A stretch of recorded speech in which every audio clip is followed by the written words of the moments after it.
Good morning, students. As you know, in last class we have completed chapter number 4, which name was motivation. In last chapter we have discussed about definition of management, definition of motivation, features of motivation, importance of motivation, financial and non-financial techniques of motivation, then Maslow's need hierarchy, Herzberg theory, McGregor theory and William जीओजी theory. So इतने सारे techniques पकड़ने का हमारा motive ये था कि हमारे ह्यूमन रिसोर्स को हम किस टेक्निक से मोटिवेट करें जिससे कि हमारे फिजिकल रिसोर्सेज का प्रॉपर यूटिलाइजेशन हो सके और हम प्री डिटरमाइंड गोल्स को अचीव कर सकें. Is it clear students? So second unit में हमारा नेक्स्ट चैप्टर है chapter number 5. So in today's class I am starting chapter number 5, which name is leadership. What do you understand by leadership? So in this chapter we will start first with introduction, then definition, and then characteristics. So we will discuss one by one. First of all, I am starting introduction of this chapter. Leadership holds a vital place in the world of management. कि management के world में leadership का एक बहुत important place है. The success and failure of an organization to an extent depends upon the responsible leadership.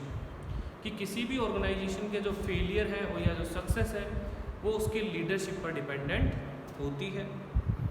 In the absence of effective leadership no organization can climb the ladder of success. कि बिना leadership के हम success की सीढ़ी को नहीं चढ़ सकते. In any organization work perform by group can be implemented effectively with the help of efficient leadership. कि किसी भी ग्रुप में जो ग्रुप की एक्टिविटीज़ है वो इफेक्टिवली परफॉर्म हो सकती है, लेकिन लीडरशिप के थ्रू, बिना लीडरशिप के हम किसी भी एक्टिविटी को या ग्रुप एक्टिविटीज़ को इफेक्टिवली कंप्लीट नहीं कर सकते. Manager should fulfil his leadership responsibility effectively to ensure success of organization. According to Peter Drucker, manager is a major and scarce resource of production in any organization. The important reason of failure of most organization is ineffective leadership. कि किसी भी department की जो production की हम बात कर रहे हैं, प्रोडक्टिविटी की बात कर रहे हैं, वो एक मैनेजर से जुड़ी हुई होती है.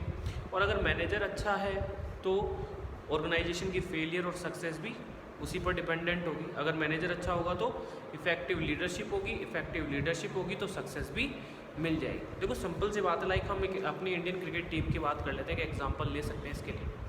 ठीक है, जो कैप्टन थे महेंद्र सिंह धोनी जी, ठीक है, आप उनके बारे में जानते हैं, समझते भी हैं. ठीक है, तो उन कैप्टन क्यों बनाया जाता है? हर टीम में, चाहे हॉकी की टीम हो, क्रिकेट की टीम हो, एक कैप्टन बनाया जाता है. इसी तरह से शिप का भी एक कैप्टन होता है. क्यों बनाया जाता है इस कैप्टन को? ताकि ये ग्रुप है आपका, जो एक पर्टिकुलर ग्रुप है, उस पूरे ग्रुप को कंबाइंड किया जा सके, उस पूरे ग्रुप को एक डायरेक्शन दी जा सके, उस पूरे ग्रुप को एक मोटिवेट करने वाला इंसान हो, और एक वो पर्सन जो सुपरवाइज भी करेगा, गाइड भी करेगा. तो अगर एक अच्छा लीडर होगा, लीडर मतलब जो लीड करने वाला है, तो पूरा ग्रुप एक कॉमन डायरेक्शन में काम करेगा, जिसका बेनिफिट हमारे प्री डिटरमाइंड गोल्स और सक्सेस से पता लगता है. ठीक है, कि किसी भी टीम की सक्सेस केवल मेंबर्स पर ही नहीं, उसकी लीडरशिप पर भी डिपेंडेंट होती है. Is it clear? Now students, I am starting definition और giving a definition of leadership. There are so many definitions like Chester R. Bernard, Weirich and Kuntaj, George O. Terry, Franklin G. Murray, Kath Davis. There are so many definitions of leadership which you have to learn accordingly. Like clear करते हैं हम last conclusion में. It is clear that leadership is an individual quality through which an individual influences. देखिए start करते हैं. It is clear that leadership is an individual quality.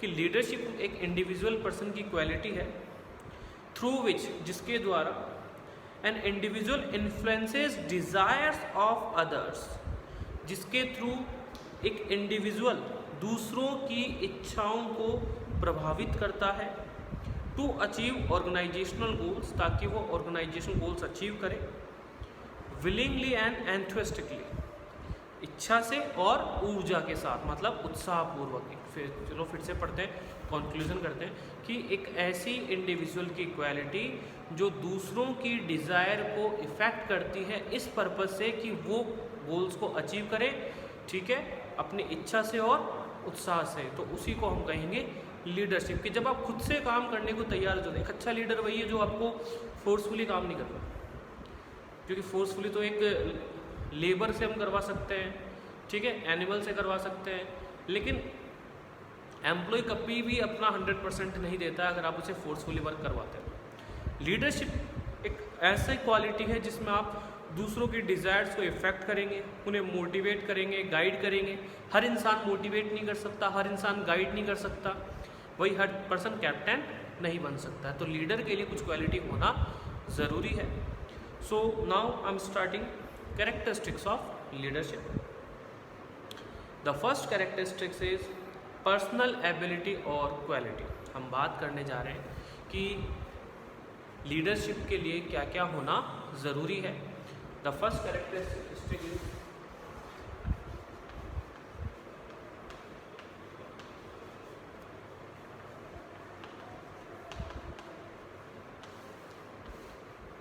Personal ability. Leadership is a personal quality of a leader. It is behavioral quality of a leader rather than physical quality. बात करें हम लोग तो एक personal quality होनी चाहिए leader में, और वो केवल नॉलेज में ही नहीं, आपके बिहेवियर में भी होनी चाहिए, क्योंकि मेनली जो है वो हम लोगों के बिहेवियर को इन्फ्लुएंस करते हैं। तो बिहेवियर से रिलेटेड होती है, आपके फंक्शन से रिलेटेड होती है। Leader through his behavior influences others and motivate them to achieve predetermined objectives. कि जो लीडर है वो दूसरों के बिहेवियर को इन्फ्लुएंस करता है, उन्हें मोटिवेट करता है ताकि प्री डिटरमाइंड गोल्स को अचीव किया जा सके। Bernard had stated that leadership is that quality of individuals behavior through which he direct and guides others. देखो हर इंसान की एक लाइक हम बात करें, मैं कहूँ कि चलो आओ आओ अपनी टीम को रिप्रेजेंट करो, आपको ये काम करना है, आप टीम के लीडर हैं, तो हर इंसान नहीं कर सकता है। वही करेगा जिसमें पर्सनल क्वालिटी होगी और उसके बिहेवियर में होनी चाहिए। फिजिकली फिट की हम बात नहीं कर रहे, फिजिकली तो चलो बहुत सारे लोग होते हैं, लेकिन बिहेवियरल क्वालिटी भी होनी ज़रूरी है जिससे हम दूसरों को इन्फ्लुएंस कर सकें, जिससे दूसरों को डायरेक्ट किया जा सके और गाइड किया जा सके। Next, followers.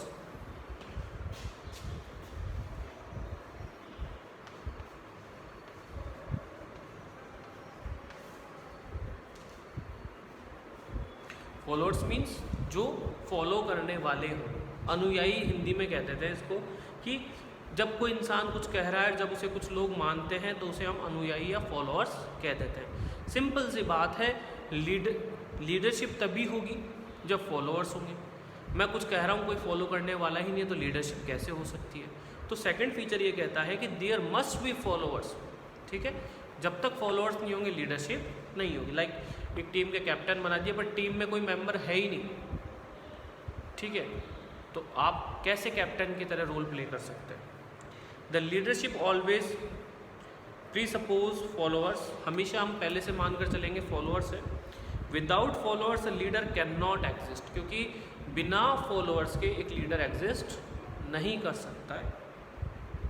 Leadership can only B exercised on subordinate a group of followers. In the absence of follower leadership is incomplete and meaningless, क्योंकि बिना फॉलोअर्स के जो लीडरशिप होगी वो इनकम्प्लीट होगी, एग्जिस्टेंस में नहीं होगी, या उसकी कोई वैल्यू नहीं होगी, वो मीनिंगलेस हो जाएगी। Is it clear students? ना भाई सिंपल सी बात है ना कि बिना फॉलोअर्स की लीडरशिप हो ही नहीं सकती है। Next, art of influencing. Under leadership a leader influence his followers in such a way that they are ready willingly to perform a task. ये हर पर्सन में नहीं होती है कि वो विलिंगली काम करवाने के लिए तैयार हो जाए, लेकिन लीडरशिप का ये फीचर है कि आप में ऐसी क्वालिटी होगी कि लोग अपने आप आपके साथ जुड़ना पसंद करेंगे, काम करना पसंद करेंगे, क्योंकि आप उनके बिहेवियर को इन्फ्लुएंस करते हैं। A leader doesn't impose his wishes or desire on others. He influences others by his direction and exemplifying his behavior to willingly contribute to organizational goals। की अपना एक एग्जाम्पल सेट करता है कि जिस तरह से मैं ऑर्गेनाइजेशन के लिए काम कर रहा हूँ willingly, उसी तरीके से आपको भी काम करना चाहिए। Next is community of interest. A leader and his followers should always have common goals. If in any organization the goals of leader and followers are different, then leadership cannot be effective। Simple सी बात है, दोनों के गोल common होंगे तभी तो मैं आपको बांध कर एक डायरेक्शन, बांध कर मतलब गाइड करके, मोटिवेट करके आपको एक सिंगल डायरेक्शन में लेकर जा सकता हूँ। मतलब कम्युनिटी का इंटरेस्ट और लीडर का इंटरेस्ट कॉमन होना चाहिए, अदरवाइज लीडरशिप इफेक्टिव नहीं हो। Next, leadership ability can be developed and achieved. पहले ये कहा जाता था कि लीडर जन्म लेते हैं, डेवलप नहीं किए जा सकते, लेकिन आज इंस्टीट्यूट्स हैं, यूनिवर्सिटीज़ हैं, प्रोग्राम्स हैं, स्किल डेवलपमेंट प्रोग्राम्स, जहाँ लीडर को डेवलप किया जा सकता है, स्किल्स को डेवलप किया जा सकता है। क्या कह रहा है? Traditional concept states that leaders are born, they can not be made. Leaders बनाए नहीं जाते, वो पैदा होते हैं या जन्म लेते हैं। But in modern time this concept has change. आज के टाइम की बात करें तो ये कॉन्सेप्ट पूरी तरीके से चेंज हो चुका है। Today leadership quality can be developed in a systematic way by constant education and training. लगातार कांस्टेंट एजुकेशन और ट्रेनिंग से डेवलप किया जा सकता है। To develop this ability, help of working environment, rights and initiative factors are use. आज के environment में सर्वाइव करने के लिए कई तरह की चीज़ों को यूज़ में लिया जाता है। Next is based on interpersonal relationship. ध्यान से समझना इसको, इसे हम एक एग्जांपल से समझ सकते हैं कि दो लोगों के रिलेशन जितने अच्छे होंगे, लीडरशिप उतनी ही अच्छी होगी। सपोज अगर फॉलोअर्स जो हैं, जैसे कि क्रिकेट टीम के जो बाकी मेंबर्स हैं, अगर वो कैप्टन की बात को अनसुना कर देंगे, उसकी बात को नहीं मानेंगे, तो क्या क्रिकेट टीम मैच जीत सकती है? दैट मीन्स लीडर डिक्टेटर नहीं होना चाहिए, तानाशाही नहीं होनी चाहिए, मेंबर्स को साथ लेकर चलने वाला, मोटिवेट करने वाला, उनको उनकी प्रॉब्लम को सॉर्ट आउट करने वाला। कुल मिलाकर एक दोनों के बीच में बॉन्डिंग होनी चाहिए। जितनी अच्छी बॉन्डिंग होगी उतनी ही इफेक्टिव लीडरशिप होगी, उतनी इफेक्टिवली रिजल्ट्स अचीव होंगे। जितनी खराब बॉन्डिंग होगी, जितने रिलेशन खराब होंगे, उतने ही रिजल्ट्स हमारे अचीव नहीं होंगे। Is it clear? Exemplary conduct, कि जब तक एक लीडर एग्जाम्पल सेट नहीं करेगा अपना, तब तक क्यों कोई उसे फॉलो करेगा। आज हम किसी इंसान को फॉलो करने के लिए कहा जाता है हमें कि उस पर्सन को देखिए, उसने वो काम किया था, वो ऐसा था। तो जब तक एक लीडर एक एग्जाम्पल सेट नहीं करेगा अपनी क्वालिटी का, ऑर्गेनाइजेशनल गोल्स को पूरा करने का, ठीक है, अपनी डेडिकेशन से काम करने का, तब तक किस तरीके से एम्प्लॉय पार्टिसिपेट करेगा। Next is dynamic process. Like हम बात करें तो 1947 में जब हम आज़ाद हुए, उसके बाद जब पॉलिटिकल पार्टीज़ आई तो आपको पता होगा लीडरशिप चलती थी, लेकिन ज़्यादा पार्टीज़ थी नहीं, तो आपके बिहेवियर ज़्यादा इन्फ्लुएंस नहीं करते थे। मतलब एक बेसिक पर्सन भी लीडर बन सकता था, या आपकी लीडरशिप की टेक्निक ट्रेडिशनल हुआ करती थी। आज मॉडर्न टेक्निक्स, टेक्नोलॉजी यूज़ की जाती है लीडरशिप के लिए। समझ में आ रहा है आपको कि एनवायरनमेंट चेंज हो रहा है, लीडरशिप की टेक्निक्स चेंज हो रही है, क्वालिटीज़ चेंज हो रही है, डेवलप किए जा रहे हैं। इसीलिए कहा leadership is a dynamic process. Formal and informal. देखो बात करें कि जब आपको एक पोजीशन मिली हुई है ऑर्गेनाइजेशन के अंदर, और जब उस पोजीशन से हम किसी को लीड कर रहे हैं, तो दैट इज़ फॉर्मल। और अगर हम पर्सनल रिलेशनशिप पे हैं, लाइक फॉर्मल में भी हैं, लेकिन इसके अलावा मैं आपसे जुड़ा हुआ हूँ, आपकी प्रॉब्लम को सॉर्ट आउट कर रहा हूँ, आपको मोटिवेट कर रहा हूँ, तो ये इनफॉर्मल लीडरशिप हो जाती है। And last is all managers are not leaders. ध्यान से समझना, मैनेजर्स जो होते हैं उनके पास अथॉरिटी होती है और लीडर के पास पावर होती है, पहला difference. Second, authority means power to do work, जो कि ऊपर से दी जाती है, ठीक है। सेकंड, मैनेजर्स काम करवाते हैं, कहीं नहीं लिखा हुआ विलिंगली करवाएंगे, फोर्सफुली करवाएंगे, काम से मतलब होता है उनको। जबकि लीडर विलिंगली वर्क करवाता है, इसलिए उसे मैनेजर से अलग कहा जाता है। इसलिए कहा गया दो, all managers are not leaders. Is it clear? So students, आज की क्लास में हमने क्या क्या डिस्कस किया? First, introduction of leadership, definitions, then features of leadership. If there is any doubt, you can ask through WhatsApp. Thank you, students.